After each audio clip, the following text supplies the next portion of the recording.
Bonsoir et bienvenue à ceux qui nous rejoignent. Nous sommes en direct depuis le sanctuaire national de l'Immaculée Conception à Washington DC. Il est 16h15 heure locale et le pape François, en visite dans la ville jusqu'à demain en milieu de journée, vient présider la messe de canonisation du bienheureux Junipero Serra, frère franciscain, missionnaire au XVIIIe siècle, non seulement apôtre de la Californie, mais aussi fondateur de nombreuses missions dont témoignent les noms des villes comme San Francisco, San Diego, Los Angeles, Santa Barbara ou encore Santa Clara. Sa statue se trouve dans une salle du Congrès américain où le pape François se rendra demain parce que Junipero Serra est honoré comme un héros national. Il a été béatifié en 1988 par Jean-Paul II et le pape François a décidé de procéder à sa canonisation de façon équipolante, c'est-à-dire sans attendre de miracle. Le pape François l'avait expliqué au cours d'un voyage. Il a souhaité donner à divers continents des grandes figures de missionnaires. Ce sanctuaire dédié à l'Immaculée Conception a été inauguré en 1959. C'est l'une des plus grandes églises au monde qui accueille 1 million de pèlerins chaque année. Alors on peut voir que toute l'Assemblée est prête pour la célébration d'abord du rite de canonisation, puis ensuite de la messe. Mais sur place, nous retrouvons notre envoyé spécial, Philippine de Saint-Pierre. Bonjour. Bonjour Étienne. Et vous vous retrouvez à l'extérieur de cette basilique où il y a une foule immense rassemblée. Alors immense pour le lieu en tout cas, puisqu'on est contraint par l'ensemble des bâtiments de l'université qui entourent ce sanctuaire, des représentants des différentes communautés paroissiales, pas assez de monde au goût des catholiques américains en tout cas, puisque précisément contraint par le lieu, eh bien, il n'y a pas de grand rassemblement prévu. Ce sera la même chose à Madison Square Garden lorsque le pape sera à New York, puisque les Américains ont voulu que les grands messes, celles où le maximum de pèlerins et de fidèles sont appelés à participer, ce sera à Philadelphie, à l'occasion de la rencontre mondiale des familles. Donc oui, il y a beaucoup de monde. En tout cas, il y a une population qui représente bien la diversité des communautés qu'on peut trouver ici à Washington, et ça c'est intéressant. Beaucoup de familles qui sont venues des milieux sociaux très, très, très mélangés et qui sont courageux, comme toujours, dans ces rendez-vous avec le pape, puisque cela fait plusieurs heures que sous un soleil qui tape vraiment très fort, je vous le promets, eh bien ils sont debout, ils attendent pour participer à cette célébration avec le pape François. Le pape François se trouve en ce moment même dans la sacristie de cette basilique pour se préparer à célébrer la messe. Mais on a parlé des conditions de sécurité. Est-ce que cela a empêché le pape François d'aller à la rencontre des fidèles qui étaient présents ? Non, alors d'abord, on n'a pas encore très bien trouvé ce qui pourrait empêcher le pape François de faire à peu près exactement ce qu'il a décidé de faire, d'une part, et on l'a vu depuis le début de ce voyage. Non, il a tenu à passer, comme il le fait toujours, en voiture découverte au milieu de cette foule avec tous les gestes qu'on lui connaît. Et je dois souligner que si, fort légitimement, il y avait des conditions de sécurité très importantes ce matin autour de la Maison-Blanche, et ce sera le cas demain devant le Congrès et bien sûr aux Nations Unies, et c'est tout à fait légitime par les temps que nous vivons, et bien cette sécurité, elle n'est pas du tout pesante ici au sanctuaire de l'Immaculée Conception. C'est vraiment une atmosphère familiale de rencontre d'une famille qui se rassemble autour du père ou du grand-père dans une très très grande joie, dans un très grand calme, et même les quelques représentants des forces de l'ordre qui sont là par nécessité sont eux-mêmes heureux et détendus. Alors, Philippine, peut-être on peut revenir brièvement sur les 2 premiers temps de cette journée pour le pape François, à la fois la cérémonie de bienvenue, la visite de courtoisie à la Maison-Blanche, reçue par Barack Obama, le président américain, et puis ensuite ce temps très marquant avec l'épiscopat américain réuni à la cathédrale de Washington. C'est toujours très difficile d'avancer des estimations définitives lorsqu'on est encore tout à fait dans l'événement, et particulièrement ici dans l'atmosphère aussi de l'événement. Mais il me semble que il se peut bien que cette adresse du pape à l'épiscopat américain soit un des textes majeurs de son pontificat. Et on le note d'abord par la longueur du texte, c'est-à-dire par le soin qu'y a apporté le pape François. C'est un texte comparable à celui qu'il avait donné devant le Conseil des épiscopats latino-américains lors des JMJ de Rio. Un texte dense, ample, extrêmement profond sur sa vision du pasteur, sur ce qu'il a envie de transmettre à ses frères évêques. Il a envie de leur faire comprendre. C'est un texte extrêmement balancé, équilibré, qui dit que les témoins du Christ aujourd'hui ne doivent pas être des facteurs de division dans la société, ils ne doivent pas arriver pour juger et pour diviser, mais qu'en même temps, sur les questions de l'évangile de la famille, de la défense des plus faibles, l'enfant à naître, les personnes âgées, les personnes handicapées, les migrants, les victimes des guerres, eh bien, il n'est pas non plus permis de se taire. Donc un texte qui invite à sortir vraiment des oppositions stériles entre dialogue ou évangélisation, entre service du frère ou évangile de la vie. Vraiment, le pape ressaisit l'ensemble de cela dans une démarche évangélique. C'est un texte qui sera sans doute disponible, si ça n'est pas déjà le cas, très bientôt sur Internet, puisqu'il existe déjà en plusieurs langues. Et je vous invite vraiment, vraiment à prendre le temps de parcourir ces quelques pages. Oui, c'est l'évêque de Rome, a-t-il dit, qui est venu s'exprimer, qui parle comme un frère parmi les frères dans la liberté de l'amour. D'ailleurs, il ne ménage pas ses mots, il parle directement. Mais il a aussi cette très belle introduction sur son cœur. Le cœur du pape se dilate pour inclure tout un chacun sur ce continent, que le pape ne soit pas seulement un nom prononcé de façon routinière, mais une compagnie tangible.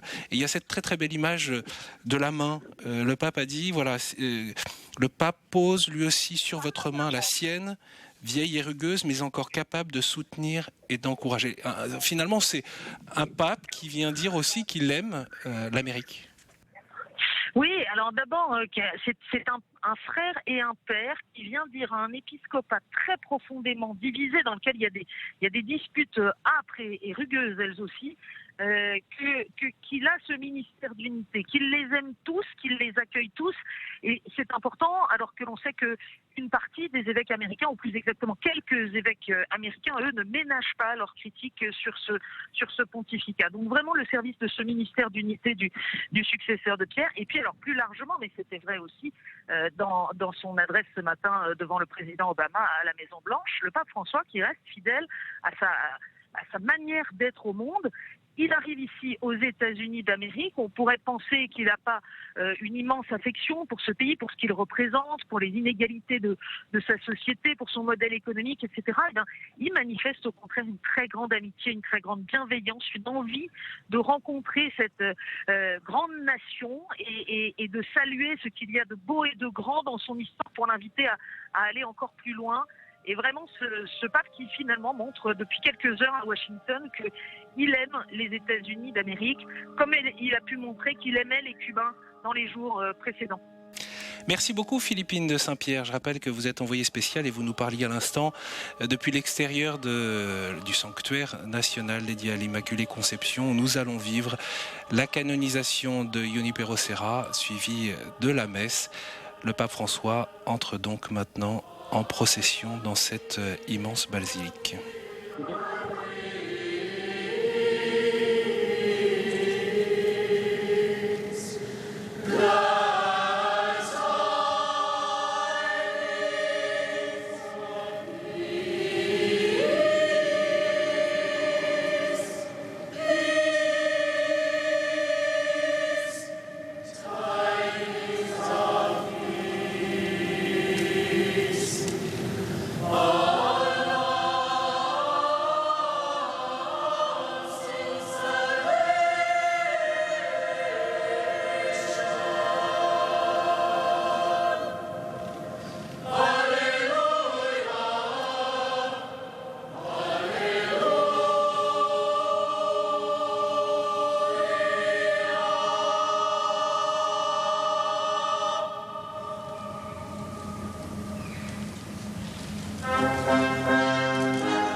Juste devant et autour du Saint-Père, on peut reconnaître le cardinal secrétaire d'État, le cardinal Parolin, puis ensuite le cardinal Wall, l'archevêque de Washington, et Monseigneur Kurtz, le président de la conférence épiscopale des États-Unis. Cette célébration va débuter par le rite de canonisation de Junipero Serra.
En nombre del Padre, y del Hijo, y del Espíritu Santo.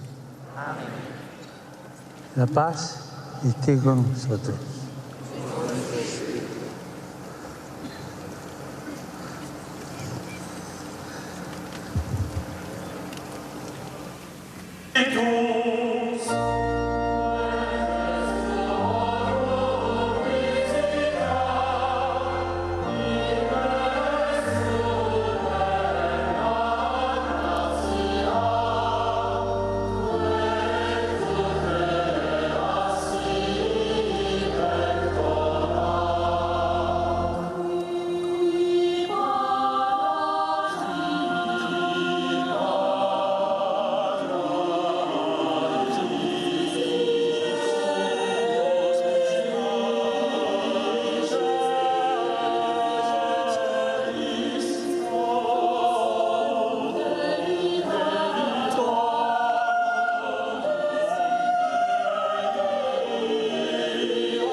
Santo Padre, la Santa Saint-Père, Madre Iglesia, la Sainte Mère Église supplica a su santità supplie votre sainteté inscribir al beato d'inscrire le Junipero bienheureux Junipero Serra Serra los santos, dans le livre des para que saints pueda ser invocado pour qu'il como puisse être santo invoqué comme por saint todos los fieros par tous cristianos. les fidèles chrétiens.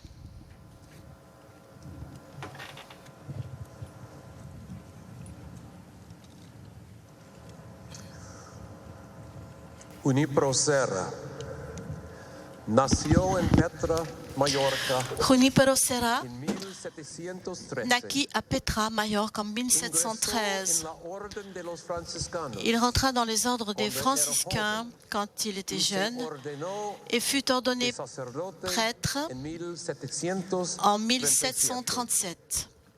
Ocupó la cátedra de filosofía Il escotista occupa la chaire de philosophie scolastique dans l'université Luliana à Palma la reputación et de il ser acquit la un gran réputation d'être un grand professeur predicador et prédicateur por toda la isla de Mallorca. dans toute l'île de Majorque. A fines de la década de 1704, À la fin de la 40, décennie de se 1740, ofreció a dejar su tierra natal il s'offrit pour porque quitter sa sentía terre un natale gran anhelo de servir car il como sentait une misionero grande en el aspiration Nuevo pour Mundo. servir comme missionnaire dans le Nouveau Monde. Pasó 8 años en la Sierra Gorda. Il passa 8 ans Una dans región Sierra Gorda, escabrosa de une México. région escarpée de Allí Mexique. predicó a los indígenas Pame. Là, il prêcha les indigènes Pamé. Durante parte de ese tiempo sirvió Également, como presidente pendant une partie de de ce las temps, 5 misiones il fut président franciscanas des 5 missions en esa franciscaines región. dans cette région. Después, Ensuite, por 8 años más, pendant tuvo 8 varios ans, puestos en la sede de los il misioneros occupa franciscanos divers postes dans en la le ciudad siège des de missionnaires México. franciscains dans la ville de Mexico. Durante este tiempo predicó gran número de misiones Durant domésticas cette période, il prêcha un grand nombre de missions domestiques dans dans beaucoup de régions de Mexico. 1767. En 1767, Lo eligieron presidente del il fut grupo de franciscanos élu président du groupe de designado franciscains a reemplazar a los désigné jesuitas pour remplacer expulsados les jésuites de sus expulsés de misiones leur en mission Baja California. en Basse-Californie. 2 años después, Serra tomó 2 ans plus parte tard, en la expedición Serra fit partie para de l'expédition extender la pour frontera étendre la frontière espagnole hacia el norte y jusqu'au ocupar nord Alta et occuper California. la Haute-Californie. De 1769 De 1769 jusqu'à sa mort en 1784, Serra fue presidente de las Serra misiones fut président des franciscanas en missions Alta franciscaines California. en Haute-Californie. Durante su presidencia, Durant se sa fundaron présidence, 9 misiones por la costa furent de fondées California, 9 entre missions diversos sur la grupos côte de indígenas, Californie parmi différents groupes incluso los d'indigènes Kumayé, comme les Kumayé, Ohlone, Salinan, les Ohlone, Salinan, Tongva, Tongva, Acachemen. Hakachemen y Chumash. et Chumash. Serra se esforzó por congregar Serra dentro del s'efforça de complejo misional rassembler a los à l'intérieur du indígenas complexe missionnel que vivían les cerca. indigènes qui vivaient à proximité. Esperaba poder darles a conocer Il espérait pouvoir poco a poco, leur faire connaître de peu una à manera peu, voluntaria, d'une manière volontaire, los fundamentos del les catolicismo. fondements du catholicisme. Muy a menudo peleaba con Très las souvent, autoridades il se militares disputait avec les autorités acerca de la militaires mejor manera de au tratar sujet de a la los meilleure indígenas façon y de traiter les hasta indigènes, viajó una vez jusqu'à voyager capitale de une México fois à la capitale du Mexique para persuadirle al virrey pour persuader en le persona vice-roi en y personne apartar a un comandante de militar révoquer de su mando. un commandant militaire. Durante los años que Serra estaba en California, Durant les années au cours desquelles miles de Serra indígenas résida fueron en Californie, bautizados des y milliers confirmados. d'indigènes furent baptisés et pero confirmés, también muchos perecieron mais beaucoup en las misiones. également périrent dans les missions. Muchas veces très souvent à cause des maladies apportées par l'incursion espagnole dans la zone. Serra entreprit beaucoup de voyages missionnaires à travers la Californie et il continua sans relâche de ces voyages difficiles jusqu'à la fin de sa vie, malgré les maladies et les faiblesses physiques dont il souffrait et qui le laissèrent sans force. Il mourut le 28 août de 1784 dans la mission de San Carlos au Carmel. Il fut béatifié par Saint Jean-Paul II le 25 septembre de 1988.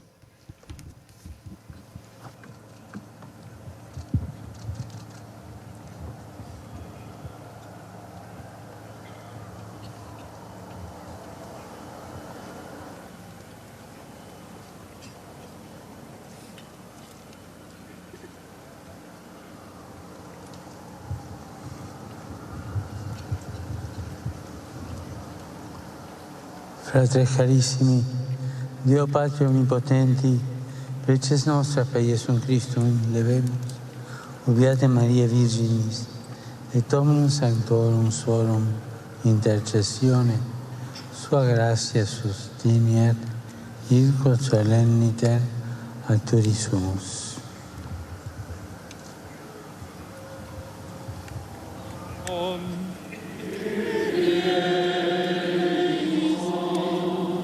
Christe eleison. Kyrie eleison. Sancta Maria Mater Dei. Sancte Michael. Angeli Dei, Sancte Ioannes Baptista,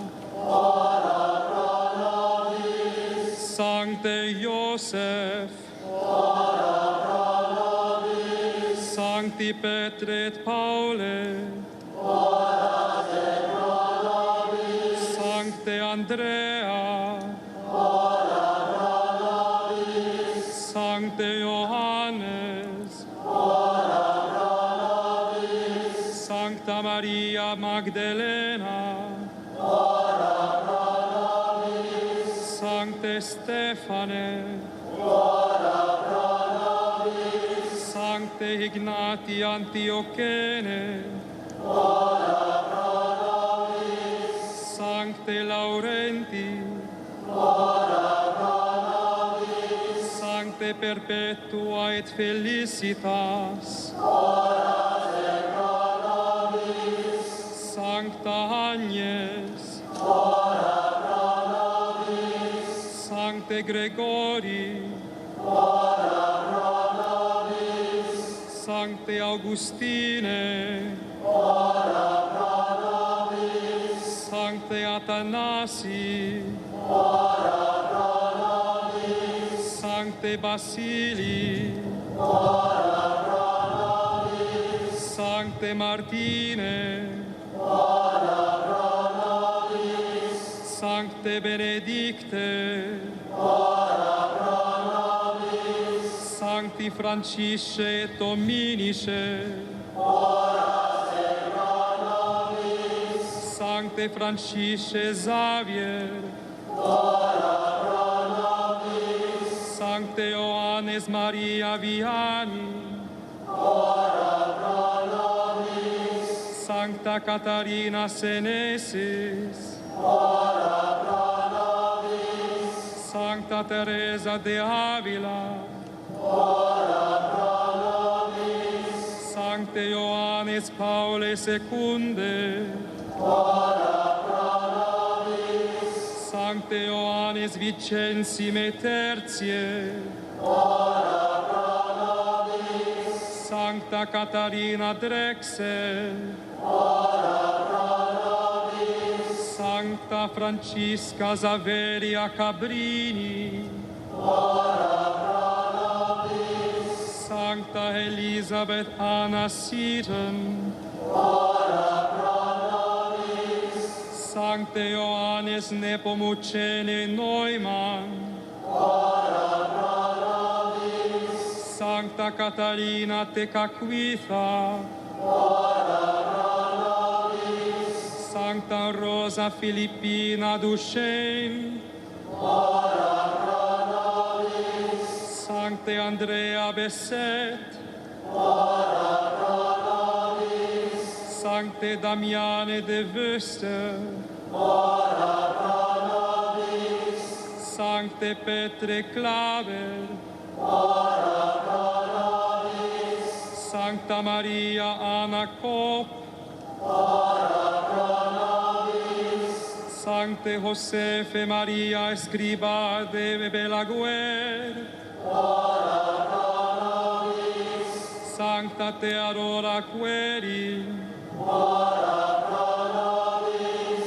Sancte Ioannes de Brebeuf, Isaac Jog et Socii, orate pro nobis. Beate Paule Sexte, ora pro nobis. Beata Theresia Calcutensis, ora pro nobis. Beate Michael Augustine Pro, ora pro nobis. omnes sancti et sancte Dei, orate pro nobis. propitius esto, ab omni malo, ab omni peccato, ab morte perpetua, per incarnationem tuam, per mortem et resurrectionem tuam, per effusionem Spiritus Sancti, peccatores,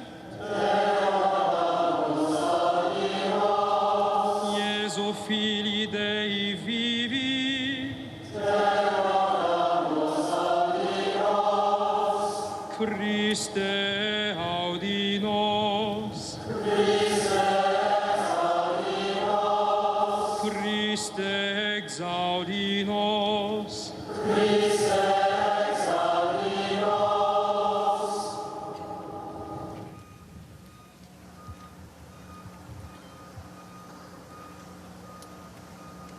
Preces populi tui quesumus Domine, benignus admite, ucor famulatum nostro gerimus, et tibi placeat, et ecclesiae tue proficet incrementis, per Christum Dominum nostrum.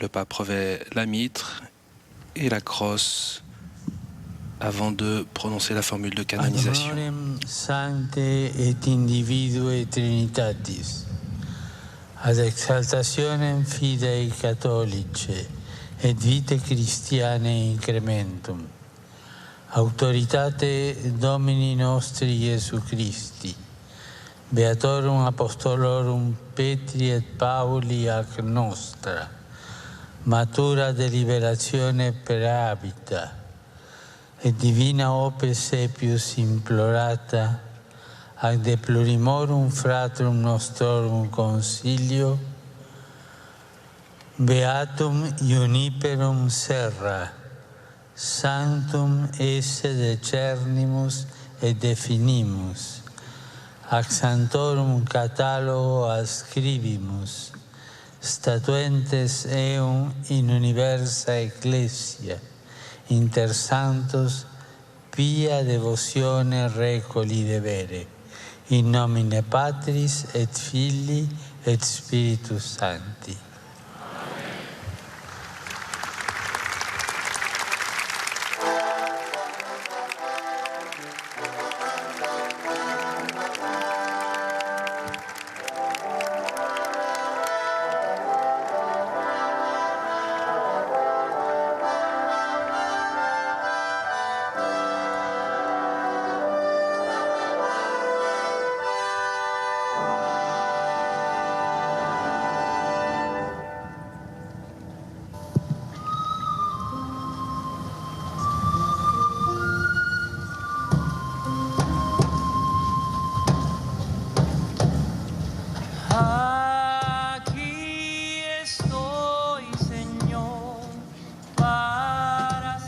Espoir, j'espérais le Seigneur, c'est le chant du psaume 40, alors qu'est porté à l'autel les reliques du nouveau saint Junipero Serra.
Santa Iglesia, agradezco a su santidad por hacer La esta Sainte Église proclamación remercie votre sainteté humildemente d'avoir fait cette que proclamation. decrete se publique Et la carta humblement, je vous apostolica demande sobre la que canonización. l'on publie Decretamos.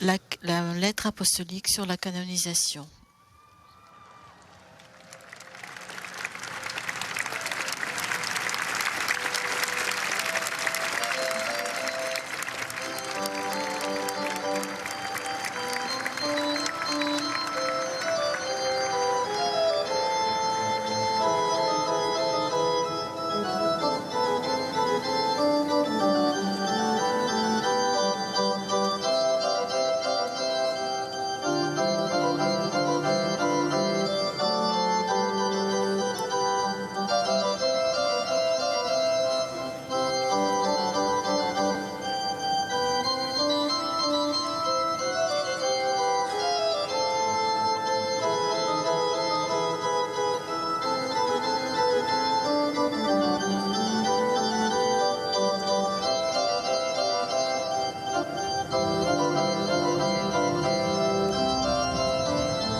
Oremos.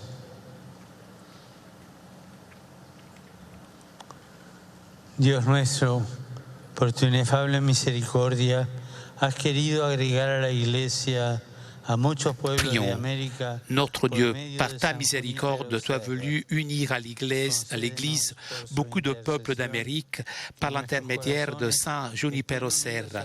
Accorde-nous par son intercession que nos cœurs soient unis à toi dans la charité de façon à que nous puissions porter devant les hommes toujours et partout l'image de ton Fils, notre Seigneur Jésus-Christ. Él que vive y reina contigo en la unidad del Espíritu Santo y es Dios por los siglos de los siglos.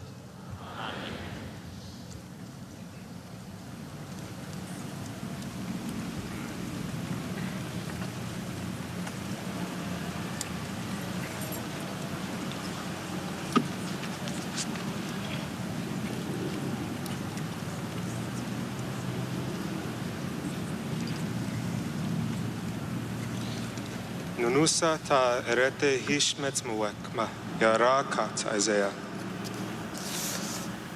Du livre d'Isaïe, lu en langue tchétchène. Comme ils sont beaux sur les montagnes, les pas du messager, celui qui annonce la paix, qui porte la bonne nouvelle, qui annonce le salut, et vient dire à Sion, il règne, ton Dieu. Écoutez la voix des guetteurs, ils élèvent la voix. Tous ensemble, ils crient de joie, car de leurs propres yeux, ils voient le Seigneur qui revient à Sion. Éclatez en cris de joie, vous, ruines de Jérusalem, car le Seigneur console son peuple, il rachète Jérusalem. Le Seigneur a montré la sainteté de son bras aux yeux de toutes les nations. Tous les lointains de la terre ont vu le salut de notre Dieu. Palabra de Dios.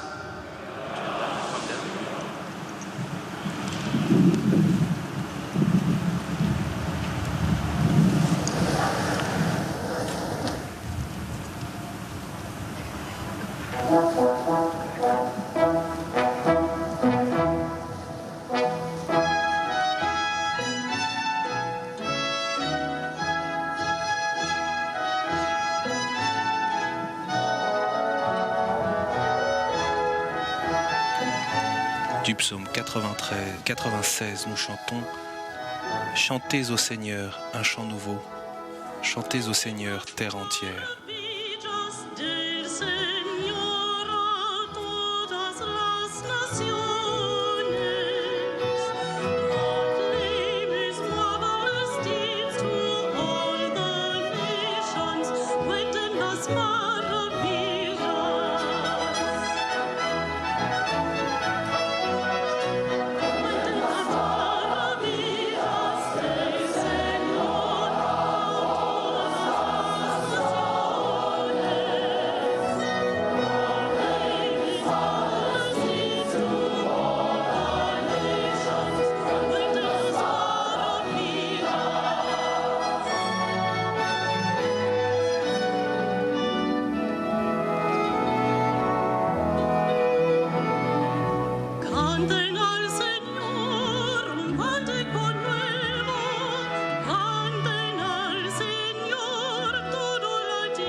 Lecture de la lettre de Saint Paul aux Philippiens. Frères et sœurs, soyez toujours dans la joie du Seigneur. Je le redis, soyez dans la joie. Que votre bienveillance soit connue de tous les hommes.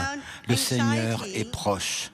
Ne soyez inquiets de rien, mais en toutes circonstances, priez et suppliez, tout en rendant grâce, pour faire connaître à Dieu vos demandes.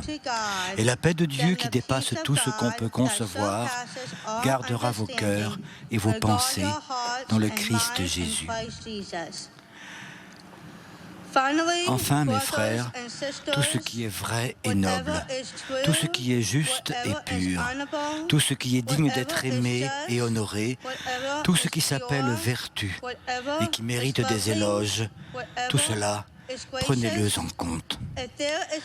Ce que vous avez appris et reçu, ce que vous avez vu et entendu de moi, mettez-le en pratique. Et que le Dieu de la paix soit toujours avec vous.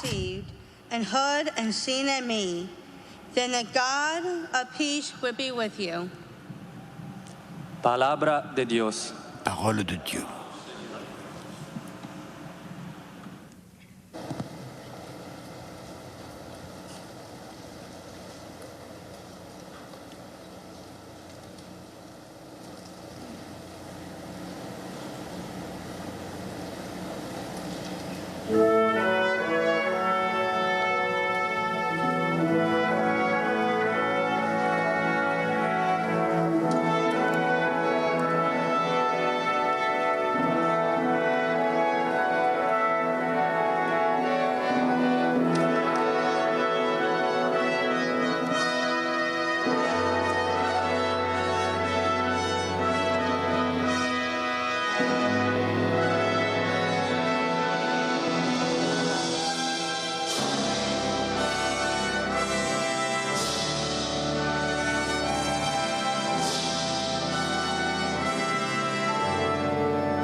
El Señor esté con vosotros.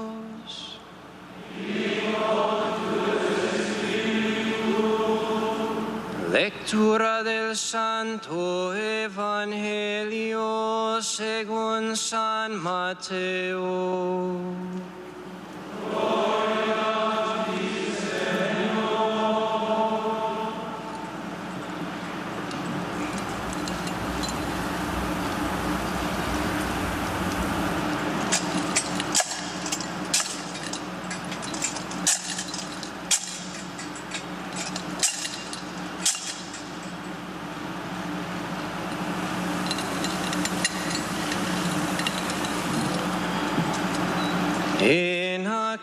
aquel tiempo, los 11 discípulos se fueron a Galilea. De l'Évangile selon saint Matthieu. Subieron al monte en el que Jesús En ce los temps-là, había les 11 citado. disciples s'en allèrent en Galilée, à la montagne où Jésus leur avait ordonné de se rendre.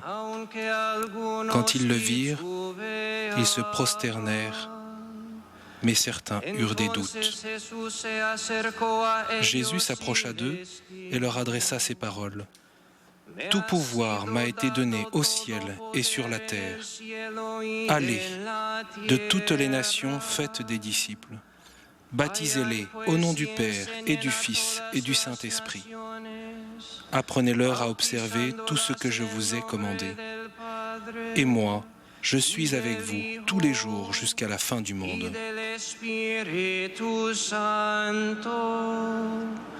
Y enseñándolas a cumplir todo cuanto yo les he mandado.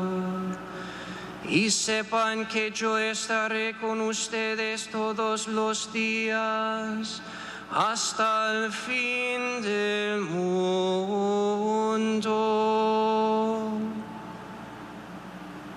Palabra del Señor.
Alégrense siempre en el Señor.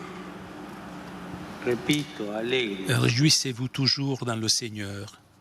Una invitación que golpea fuerte nuestra Je le vida. répète, réjouissez-vous. Une invitation qui secoue fortement notre Con una vie. fuerza casi imperativa. Réjouissez-vous, nous dit Saint Paul, avec une force presque impérative. Une invitation qui fait écho au désir d'une vie pleine, d'une vie ayant un sens, d'une vie qui est un sens, d'une vie joyeuse.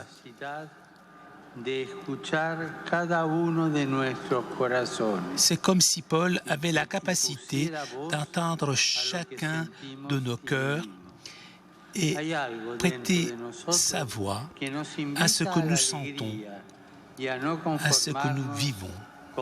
Il y a quelque chose en nous qui nous invite à la joie et à ne pas nous satisfaire de placebos qui simplement veulent nous apaiser.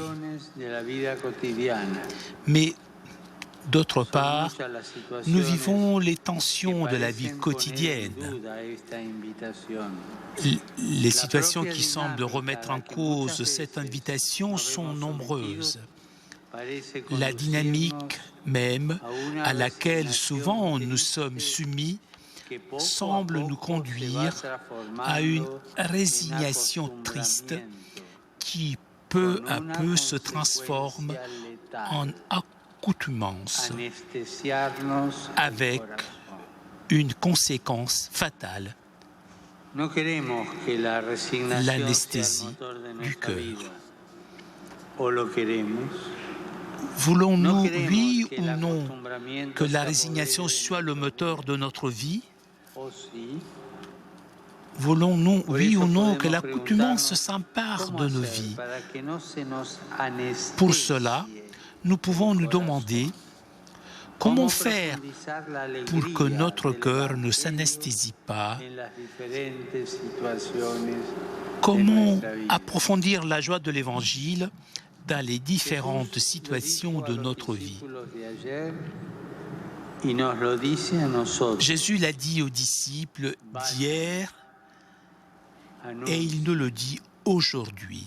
Allez, annoncez la joie de l'Évangile.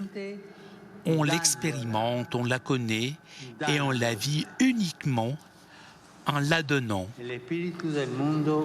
en se donnant. L'esprit du monde nous invite au conformisme, au confort.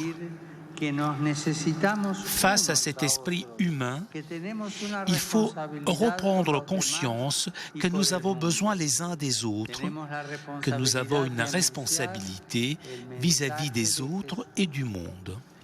La responsabilité d'annoncer le message de Jésus. En effet, la source de notre joie naît de ce désir inépuisable d'offrir la miséricorde, fruit de l'expérience de l'infinie miséricorde du Père et de sa force communicative. Allez annoncer à tous en oignant et oindre en annonçant. C'est cela que le Seigneur nous invite aujourd'hui, nous disant la joie, le chrétien l'expérimente dans la mission. Aller vers les peuples de toutes les nations. La joie, le chrétien la trouve dans une invitation. Allez et annoncez. La joie, le chrétien la renouvelle, l'actualise à travers un appel. Allez et oignez. Jésus les envoie à toutes les nations, à tous les peuples. Et dans ces toutes, il y a 2000 ans, nous étions inclus nous aussi. Jésus ne donne pas une liste sélective de celui qui est digne ou pas, de ceux qui sont dignes ou pas de recevoir son message, sa présence. Au contraire, il a toujours embrassé la vie comme elle se présentait à lui, avec un visage de douleur, de faim, de maladie, de péché, avec un visage de blessure, de soif, de fatigue, avec un visage de doute et de pitié. Loin d'attendre une vie maquillée, décorée, parée, il l'a embrassée comme elle venait à sa rencontre. Même si c'était une vie qui souvent apparaissait défaite, souillée, détruite. À tous, Jésus a dit, allez et annoncez. Allez et annoncez cette vie telle qu'elle est, et pas comme nous souhaiterions qu'elle soit. Allez dans la rue, allez, annoncer sans crainte, sans préjugés, sans supériorité, sans de purisme, à tous ceux qui ont perdu la joie de vivre. Allez annoncer l'accolade miséricordieuse du Père. Aller chez ceux qui vivent avec le poids de la douleur, de l'échec, sentir une vie brisée, annoncer la folie d'un Père qui cherche à joindre avec l'huile de l'espérance, avec l'huile de l'espérance du salut. Allez annoncer que les fautes, les pièges, les échecs n'ont pas le dernier mot dans la vie d'une personne. Allez avec l'huile qui soigne les blessures et restaure le cœur. La mission ne naît jamais d'un projet parfaitement élaboré ou d'un manuel très structuré et planifié. La mission naît toujours d'une vie qui s'est sentie recherchée et guérie, rencontrée et pardonnée. La mission naît de l'expérience toujours renouvelée de l'onction miséricordieuse de Dieu. L'Église, le peuple saint de Dieu, c'est parcourir les chemins poussiéreux de l'histoire, parsemés de conflits, d'injustices et de violences, pour aller à la rencontre de ses fils et frères. Le saint peuple fidèle de Dieu ne craint pas l'erreur, il craint l'enfermement, la cristallisation en élite, le fait de s'accrocher à des sécurités personnelles. Il sait que l'enfermement, sous ses multiples formes, est la cause de tant de résignation. Par conséquent, sortons. Sortons pour offrir à tous la vie de Jésus-Christ. Le peuple de Dieu sait s'engager parce qu'il est disciple de celui qui s'est agenouillé devant les siens pour leur laver les pieds. Aujourd'hui, nous sommes ici parce que nous avons pu venir ici parce que beaucoup ont eu le courage de répondre à cet appel. Parce que beaucoup ont cru que la vie grandit en se donnant et s'affaiblit dans l'isolement et le confort. Nous sommes des fils de l'audace missionnaire, de nombreuses personnes qui ont préféré ne pas se renfermer dans les structures qui donnent une fausse protection, dans les habitudes où nous nous sentons tranquilles, alors que dehors, il y a une multitude affamée.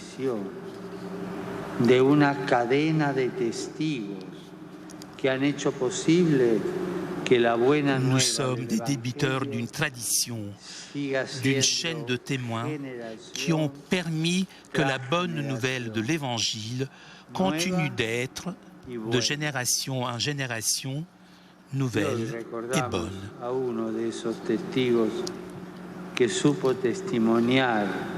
Et aujourd'hui, nous nous souvenons de l'un de ceux-là qui a su témoigner sur cette terre de la joie de l'Évangile, frère Junipero Serra.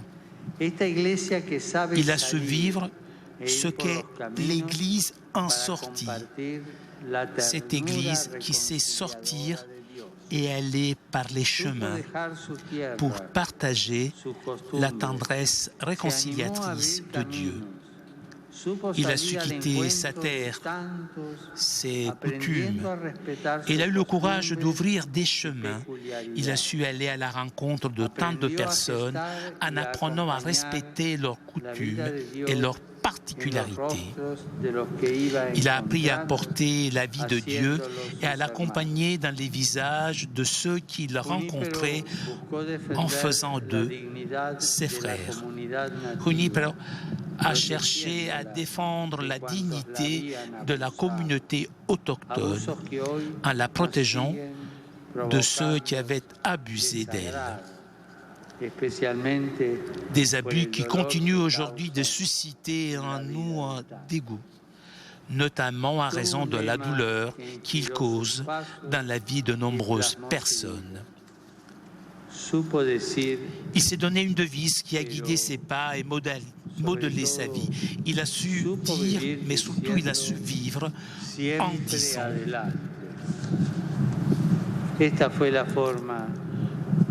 Toujours de l'avant. Ce fut la manière de Junipero de vivre la joie de l'Évangile pour que son cœur ne s'anesthésie pas. Il est allé toujours de l'avant parce que le Seigneur attend. Toujours de l'avant parce que le frère attend, toujours de l'avant à cause de tout ce qui lui restait à vivre. Il est allé toujours de l'avant.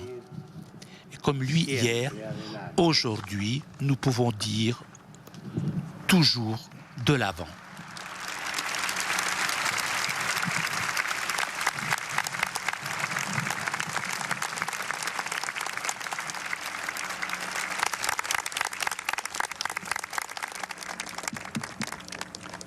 Let us pause for a few moments and reflect in silence.